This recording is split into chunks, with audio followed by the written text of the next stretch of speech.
النهارده جايه لكم بسحر خطير خطير خطير خطير. السلام عليكم ورحمه الله وبركاته. اللهم صل وسلم وبارك على سيدنا محمد. كل سنه وانتم طيبين بمناسبه السنه الجديده.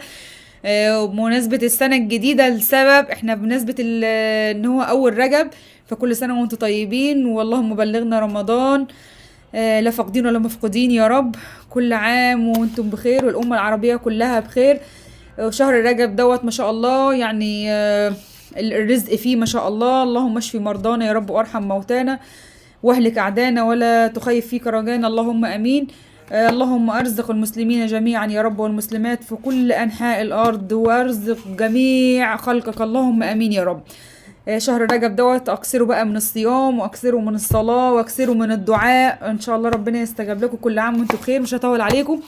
احنا جايين نتكلم عن ايه؟ عن زيت سيسا. مفيش اي حد ما يعرفش زيت سيسا. حاجه كده الله اكبر الله اكبر عليه، حاجه ما شاء الله عليه.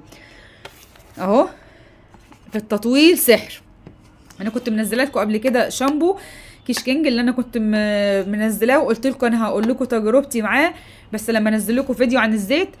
الزيت دوت ده الاصلي اهو. الاصلي يا جماعه، شايفين الاصلي عشان في منه مضروب.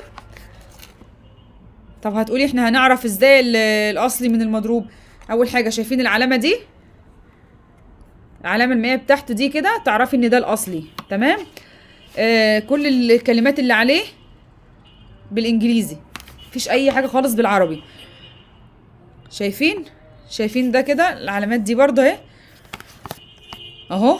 انا بوريهولكم من كل الاتجاهات عشان تبقوا عارفين اهو. تمام.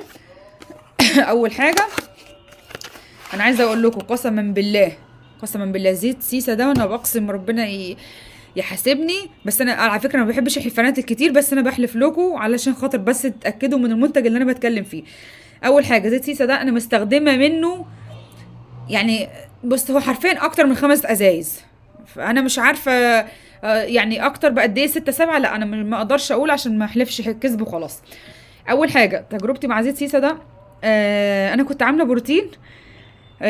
فالمهم شعري اتدمر حرفيا اتدمر. واحده هتقول لي انت عملتيه في مكان غلط. هقول لكم على حاجه انا عملته عند واحده ماشي اتدمر. رحت يعني عديت مثلا حكايه سنه، وجت يعني بيوتي سنتر كبير كان عامل عروض وكده ومش عارفه ايه وجميل، وكل الناس جربت فيه وقالت تحفه وكل حاجه ومش عارفه ايه، فانا رحت يعني بناء على كده. وكان عامل يعني اسعار مش اللي هي قليله، يعني من حكايه سنتين